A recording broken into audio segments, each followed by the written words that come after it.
বিচ্ছেদ হয়ে গেলেন। 8 ভরি স্বর্ণের দাম কত? 16 লক্ষ টাকা। এর আগেও 2 স্বামী ছাড়ছে, এটাও ছাড়লো। এভাবে বছর 5 চললে তো কোটিপতি হয়ে যাবে। কথা কন না গা? আল্লাহর কোরআন বলেছে শয়তানের ষড়যন্ত্র হলো দুর্বল, কিন্তু মহিলার ষড়যন্ত্র হলো ভয়ঙ্কর। আসসালামু আলাইকুম রহমতুল্লাহি ওয়া বারাকাতুহু। প্রিয় বন্ধুরা, আজকের আলোচনার শুরুতে আমি একটি সর্বজনীন শর্তের দিকে আপনাদের মনোযোগ আকর্ষণ করতে চাই। আপনারা সবাই জানেন যে আল্লাহর নবীর বিরুদ্ধে ষড়যন্ত্র করতে গিয়ে আবু জাহেল রাস্তার মাঝে যে কূপ খনন করেছিলেন, পরিশেষে তিনি সেই কূপে নিক্ষিপ্ত হয়েছিলেন।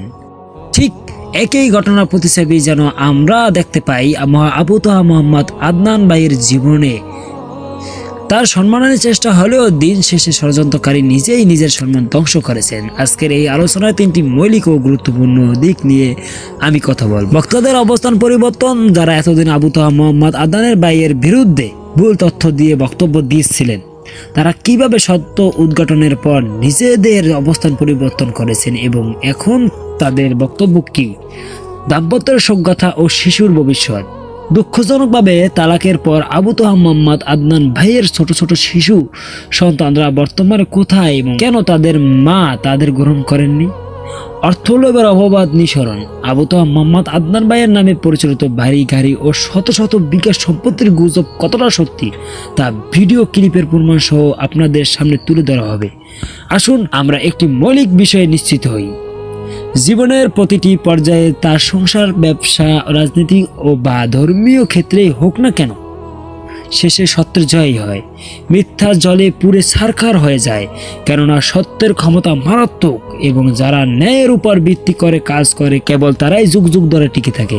দ্বিতীয় পয়েন্টে যাওয়ার আগে বক্তাদের মূল্যবান কথা। একটা স্ত্রী যদি স্বামীর কথা এইভাবে জনগণের কাছে প্রকাশ করে, আবু তাহা আদনান কোন দিন কয় ওয়াক্ত নামাজ পড়ে নাই, রাত কয়টা পর্যন্ত মোবাইল চালায়, এটাও গোপনীয় কথা। বাড়ির মধ্যে ঘরের মধ্যে আমাদের অনেক কিছুই থাকে, এই কথাটাও জনগণের কাছে মিডিয়ার সামনে বলে দিয়েছে। এটা ব্যক্তিত্বের মধ্যে হাত দিয়েছে, তার নাম সাবিকুন নাহার। আমরা পুরুষ জাতি বড্ড সেনসিটিভ। আমরা সব সহ্য করব, কিন্তু আমার চরিত্রে কেউ আঘাত দিবে, আমাকে কেউ কলঙ্কিত করবে, তার সঙ্গে আমি আজীবন সংসার করব, এটা কষ্টিন কালো সম্ভব হতে পারে না। মাথায় রাখবেন, ডিভোর্স হইলে পুরুষের কোনো ক্ষতি হয় না, সব ক্ষতি একজন মেয়ের হয়। আপনার জন্য একটা বিয়ে জায়েজ, আপনি আমারে ছাড়বেন, আই ডোন্ট কেয়ার। আপনার জন্য একটা বিয়ে জায়েজ, আমার জন্য 4টা বিয়ে জায়েজ। আজকে এই মহিলা আবু তাহা আদনানের চরিত্র নিয়ে কথা বলে, আরে মহিলা রে, তোর 2টা বাচ্চার দিকেও তাকাইলি না একবারও? সব বাদ দিলাম, বাচ্চার দিক তাকাইলি না, হয়তো অন্য না, কারণ তুই তো আরো ওই 2টারে সাইরা আবার এই বেটারে তোর সব না।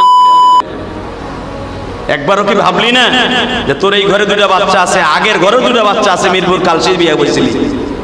তোর তো বোঝা উচিত ছিল যে ওই ঘরের 2টা ফেলাই তুইয়া বাপের নামে লিখে লিখে দিয়ে আবু তাহা আদনানের কাছে আসছি।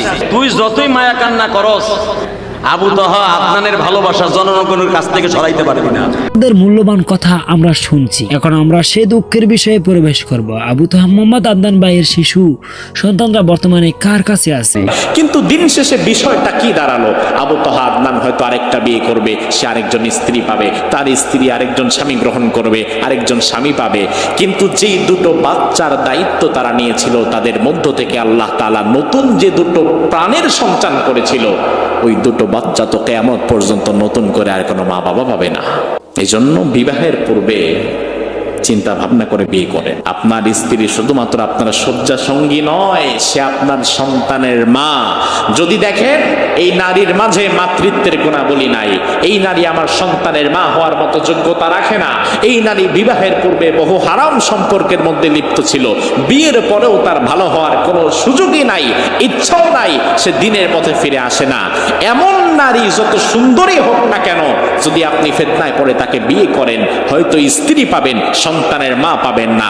2-4-6 মাস বা 2-4-6 বছর পরে হলেও অটোমেটিক্যালি তালাক হয়ে যাবে। বক্তা ইয়া তাকি যদিও 2টি সন্তানের কথা বলেছেন, কিন্তু সঠিক তথ্য হলো আবু তাহা মোহাম্মদ আদনান ভাইয়ের 3টি শিশু সন্তান রয়েছে, 2টি ছেলে ও 1টি মেয়ে। আমাদের মনে রাখা উচিত একটি সুখের সংসার তখনই ভেঙে তছনছ হয় যখন স্বামী স্ত্রী ধৈর্য হারিয়ে অধৈর্য হয়ে ওঠে। পবিত্র আল কোরআনে আল্লাহ তাআলা ৭২ জায়গায় নামাজের কথা বলেছেন, আবার ৭২ জায়গায় ধৈর্য ধারণ করার কথা বলেছেন। এটি প্রমাণ করে ধৈর্য আমাদের জন্য কতটা গুরুত্বপূর্ণ একটি বিষয়। আবু তাহা মোহাম্মদ আদনান ভাই এই ধৈর্য ধারণ করেছিলেন। তিনি কখনো লাইভে এসে স্ত্রীর সম্মান হানি করেননি, বরং লেখার মাধ্যমে সংক্ষিপ্ত বক্তব্য দিয়েছিলেন। কিন্তু তার স্ত্রী বারে বারে তাকে তালাক দেওয়ার জন্য অনুরোধ করেন, যার ফলে আবু তাহা মোহাম্মদ আদনান ভাই তাকে তালাক দিতে বাধ্য হন। এই ঘটনার তার স্ত্রীর চরম অধৈর্যতার প্রমাণ মেলে। বর্তমানে আবু তাহা মোহাম্মদ আদনান ভাইয়ের শিশু সন্তানগুলি তার কাছেই আছে এবং তার স্ত্রীও এখন পর্যন্ত গ্রহণ করেননি। এই তথ্য আমাদের কাছে এসে পৌঁছেছে। স্ত্রীর সন্তান গ্রহণ না করার কারণ কি? আপনারা নিশ্চয়ই জানেন, তিনি লক্ষ লক্ষ টাকা দিনমোহর দিয়ে কোটিপতি হওয়া যে ব্যবসা শুরু করেছেন। সন্তানের কাছে থাকলে নতুন কেউ তাকে বিয়ে করতে চাইবে না, ফলে তার এই ব্যবসা বন্ধ হয়ে যাবে। নিজের পেটে ধারণ করা সন্তানের প্রতি যার কোনো মায়া মহব্বত বা দায়িত্ব নেই, তিনি কি একজন মানুষের মধ্যে পড়েন? তিনি কত বড় বেঈমান হতে পারেন তাই এই ঘটনা থেকে স্পষ্ট হয়। এবার আমরা তৃতীয় ও বহুল আলোচিত পয়েন্টে আসি। আবু তাহা মোহাম্মদ আদনান ভাইয়ের বিরুদ্ধে কথিত অর্থ লোভের অভিযোগ। অনেকেই বলা বলি করেন যে তিনি নাকি ব্যাপক টাকার লোভী, বহু গাড়ি ভারী করেছেন এবং শত শত বিঘা সম্পত্তির মালিক। এমনকি জলসায় পুরো টাকা না পেলে তিনি নাকি সেখানে যান না। আবু তাহা আদনানকে আমি যতটুকু দেখেছি, আমি নিজে মাহফিলে ছিলাম, 3 জায়গায় তার সাথে মাহফিল নিয়েছি, তাকে পাইনি। গভীর রাতে মাহফিলে গিয়েছে, কারণ পুরো টাকা না দিলে সে মাহফিলে যাবে না। অসংখ্য মাহফিলে এই জাতীয় ঘটনা ঘটেছে। এই বিষয়ে বক্তা সাদিকুর রহমানের বক্তব্য আমরা শুনেছি। এর পাশাপাশি আবু তাহা আদনান ভাইয়ের মুখ থেকে ছোট একটি ভিডিও ক্লিপের মাধ্যমে প্রমাণ সহকারে দেখানো হয়েছে যে তার নামে আসলে কোনো শত শত বিঘা সম্পত্তি নেই, কোনো বউ গাড়ি বা বাড়িও নেই।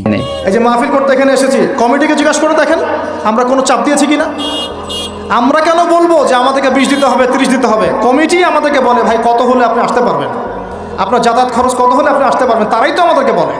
আর উল্টা আমাদেরকে টাকার মতো ছোট্ট একটা বিষয়কে কেন্দ্র করে আমাদেরকে জাতির সামনে অপমানিত করা হচ্ছে। কত টাকা নেবেন? টাকার জন্য যদি আমরা মাহফিল করতাম, আজকে আমার আজকে 10 তলা বাড়ি থাকতো। একদিনে চাইলে আমি 10টা মাহফিল করতে পারতাম। টাকার জন্য যদি আমরা কাজ করতাম, দিনের কাজ, তাহলে আমার নামে শত শত বিঘা জমি থাকতো।